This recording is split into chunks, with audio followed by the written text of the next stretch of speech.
ನಮಸ್ತೆ ಎವ್ರಿವನ್, ನಾನು ನಿಮ್ಮ doctor Manoj. Welcome back to my health and wellness vlog. ಈ ದಿನ ಲಾಗ್ ಬಂದ್ಬಿಟ್ಟು ನೀವು ನೋಡಿದ್ರಿ ಅನಿಸುತ್ತೆ walking or running. So walking ಅಂದರೆ ಏನೇನು ಇಂಪಾರ್ಟೆನ್ಸ್ ಇದೆ ಅಂತ ನಾವು ವೀಡಿಯೋದಲ್ಲಿ ಕೊನೆಯಲ್ಲಿ ಹೇಳ್ತಾ ಹೋಗ್ತೀನಿ. ಅದಕ್ಕಿಂತ ಫಸ್ಟು ವಾಕಿಂಗ್ ಯಾವ ರೀತಿ ಮಾಡಬೇಕು, ಯಾವ ರೀತಿ ನೀವು ವಾಕಿಂಗ್ ಮಾಡಿದರೆ ಹೆಲ್ಪ್ ಆಗುತ್ತೆ ಅಂತ ನೋಡ್ತಾ ಹೋಗೋಣ. ಸೊ ಈಗಿನ ಪ್ರಸ್ತುತ ದಿನಮಾನಗಳಲ್ಲಿ ಏನಾಗ್ಬಿಟ್ಟಿದೆ ಅಂದರೆ ವಾಕಿಂಗ್ ಅನ್ನೋದು ಸರ್ವೇ ಸಾಮಾನ್ಯ ಆಗೋಗ್ಬಿಟ್ಟಿದೆ. ಯಾರು ನೋಡಿದ್ರು ವಾಕಿಂಗ್ ಮಾಡ್ತಾರೆ, ಬಟ್ ಆದರೂ ರಿಸಲ್ಟ್ ಬರ್ತಾ ಇಲ್ಲ. ಯಾರು ನೋಡಿದರೂ ಶುಗರ್ ಹಂಗೆ ಇದೆ, ಲೈಫ್ ಸ್ಟೈಲ್ ಡಿಸಾರ್ಡರ್ಸ್ಗಳು ಹಂಗೆ ಕಂಟಿನ್ಯೂ ಆಗ್ತಾ ಹೋಗ್ತದೆ.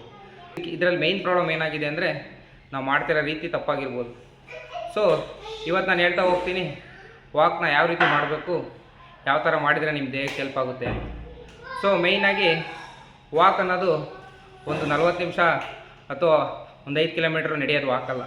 ಸೊ ಈಗ ನೀವು ನೋಡ್ಬೋದು, ನಾನೀಗ ಒಂದು 5K ರನ್ ಮಾಡಿದ್ದೀನಿ. ನನ್ನ ಬಾಡಿಯಲ್ಲಿ ಸ್ವೆಟ್ ಆಗ್ತಾಯಿದೆ, ನನ್ನ ಮಾತಲ್ಲಿ ನಿಮಗೆ ವ್ಯತ್ಯಾಸ ಕಾಣ್ತಿದೆ. ಸೊ ಈ ಥರ ನೀವು ವಾಕ್ ಮಾಡಲೇಬೇಕು. ಯಾವಾಗ ನೀವು 40 ನಿಮಿಷ ಆಗಲಿ, ಒಂದು ಗಂಟೆ ಆಗಲಿ ವಾಕ್ ಮಾಡ್ತೀರೋ, ಅದರಲ್ಲಿ ಎಲ್ಲಿಂದ ನಿಮಗೆ ಸ್ವೆಟ್ ಬರೋಕ್ಕೆ ಶುರುವಾಗುತ್ತೋ, ಯಾವಾಗ ನಿಮಗೆ ಮಾತಾಡೋಕ್ಕೆ ಕಷ್ಟ ಆಗ್ತಾ ಹೋಗುತ್ತೋ, ಅಲ್ಲಿಂದ ನೀವು ಪ್ರಾಪರ್ ವಾಕ್ ಸ್ಟಾರ್ಟ್ ಆಗಿದೆ ಅಂತ. ನಾವು ಏನಂತ ಕರಿತೀವಿ ಮೆಡಿಕಲ್ ಟರ್ಮಲ್ಲಿ ಅಂದರೆ ಟಾಕಿಂಗ್ ಟೆಸ್ಟ್ ಅಂತ ಕರಿತೀವಿ.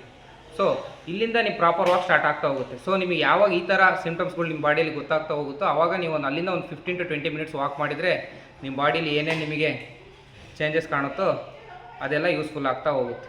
ಮೇಯ್ನಾಗಿ ಈಗಿನ ಪ್ರಸ್ತುತ ದಿನಗಳಲ್ಲಿ ಏನಾಗ್ಬಿಟ್ಟಿದೆ ಅಂದರೆ ವಾಕಿಂಗ್ ಮಾಡ್ತಾನೆ ನೀವು ಕರೆಂಟ್ ಅಫೇರ್ಸ್ ಆಗಿರ್ಬೋದು ಅಥವಾ ನಿಮ್ಮ ಮನೆ ವಿಚಾರ ಆಗಿರ್ಬೋದು, ಅದೇ ಮಾತಾಡ್ಕೊತ ಹೋಗ್ತೀರ.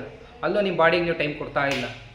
ಸೊ ಇದನ್ನು ನೀವು ಇಷ್ಟು ಬದಲಾಯಿಸ್ಕೊಂಡು ವಾಕಿಂಗ್ಗೆ ನಾಳೆಯಿಂದ ಶುರು ಮಾಡ್ತೀರಂತ ಅಂದ್ಕೊತೀನಿ.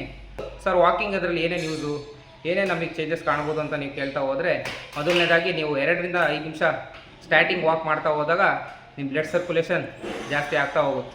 ಅದೇ ಥರ ನೀವು ಒಂದು 10 ರಿಂದ 15 ನಿಮಿಷ ಮಾಡ್ತಾ ಹೋದಾಗ ನಿಮ್ಮ ಬಾಡಿಗೆ ಸ್ಟ್ರೆಸ್ ಲೆವೆಲ್ ಕಮ್ಮಿ ಆಗ್ತಾ ಹೋಗುತ್ತೆ. ಸೊ ಅದೇ ಥರ ನೀವು ಒಂದು 40 ರಿಂದ 50 ನಿಮಿಷ ಮಾಡ್ತಾ ಹೋದಾಗ ನಿಮ್ಮ ಬಾಡಿಯಲ್ಲಿರೋ BP ಆಗಿರ್ಬೋದು ಅಥವಾ ಶುಗರ್ ಲೆವೆಲ್ ಆಗಿರ್ಬೋದು ನಾರ್ಮಲೈಸ್ ಆಗ್ತಾ ಹೋಗುತ್ತೆ. ಮತ್ತು ಮುಂದೆ ನಿಮ್ಮ ಬಾಡಿ 50 ರಿಂದ 60 ನಿಮಿಷ ನೀವು ವಾಕ್ ಮಾಡ್ತಾ ನಿಮ್ಮ ಬಾಡಿಯಲ್ಲಿ ಬ್ಯಾಡದೇ ಆಗಿರುವಂಥ ಫ್ಯಾಟ್ ಬರ್ನ್ ಆಗ್ತಾ ಹೋಗ್ತಿರುತ್ತೆ. ಸೊ ಇಷ್ಟೆಲ್ಲ ಯೂಸಸ್ ಇದೆ. ಇದಕ್ಕೇನು ಕಾಸ್ಟ್ ಇಲ್ಲ, ಫ್ರೀ ಆಫ್ ಕಾಸ್ಟ್ ನೀವು ವಾಕ್ ಮಾಡ್ತಾ ಹೋಗ್ಬೋದು. ಬಟ್ ಯಾಕೆ ನಾವು ಈ ದಿನಗಳಲ್ಲಿ ವಾಕ್ ಮಾಡ್ತಿಲ್ಲ ಅಂತ ನಿಮಗೆ ನೀವೇ ಯೋಚಿಸ್ತಾ ಹೋಗಿ, ಇವತ್ತಿಂದ ಆಗಲಿ ಅಥವಾ ನಾಳೆಯಿಂದ ಆಗಲಿ ನೀವು ವಾಕ್ ಶುರು ಮಾಡ್ತೀರಂತ ಅಂದ್ಕೊತೀನಿ.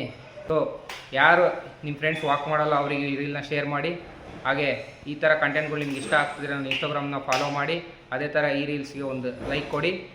ಇನ್ನೂ ನಮ್ಮ ಹೆಚ್ಚಿನ ವೀಡಿಯೋಗಾಗಿ ನಮ್ಮ ಯೂಟ್ಯೂಬ್ ಲಿಂಕ್ನ ನಾನು ಡಿಸ್ಕ್ರಿಪ್ಷನಲ್ಲಿ ಹಾಕಿದ್ದೀನಿ, ಅಲ್ಲಿ ಹೋಗಿ ಸಬ್ಸ್ಕ್ರೈಬ್ ಆಗಿ. Thank you for watching. Stay healthy, stay naturally. Thank you.